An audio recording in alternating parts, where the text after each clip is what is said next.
As the United States are applying tariffs worth $28 billion, পাল্টা পদক্ষেপ হিসেবে যুক্তরাষ্ট্রের উপর শুল্ক আরোপ করতে যাচ্ছে ইউরোপীয় ইউনিয়ন। $28 বিলিয়ন মূল্যের পণ্যের উপর আরোপ করা হবে এই শুল্ক।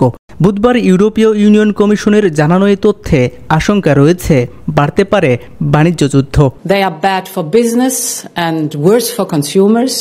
এদিকে মার্কিন প্রেসিডেন্ট ডোনাল্ড ট্রাম্পের সব ধরনের ইস্পাত এবং অ্যালুমিনিয়াম আমদানির উপর 25% বর্ধিত শুল্ক কার্যকর হয়েছে বুধবার থেকে। ইউরোপীয় কমিশন জানিয়েছে 1 এপ্রিল থেকে বাতিল করা হবে মার্কিন পণ্যের ওপর শুল্কের বর্তমান স্থগিতাদেশ। তাছাড়া এপ্রিলের মাঝামাঝি থেকে মার্কিন পণ্যের উপর পাল্টা ব্যবস্থার একটি নতুন প্যাকেজও উপস্থাপন করা হবে। বর্তমানে শুল্ক স্থগিত রয়েছে বোট থেকে শুরু করে বোরবন এবং মোটর বাইক পর্যন্ত। ইউরোপীয় কমিশনের সভাপতি উর্সুলা ভন ডের লেইন এক বিবৃতিতে জানিয়েছেন পাল্টা ব্যবস্থা চালু করা হবে 2 ধাপে, যা কার্যকর হবে 1 এপ্রিল থেকে শুরু করে 13 এপ্রিলের মধ্যে। This matches the economic scope of the tariffs of the United States. এর আগে গেল সোমবার ইউরোপীয় ইউনিয়নের উপর শুল্ক আরোপ নিশ্চিত করার ঘোষণা দেন মার্কিন president Donald Trump. International desk, দৈনিক করতোয়া।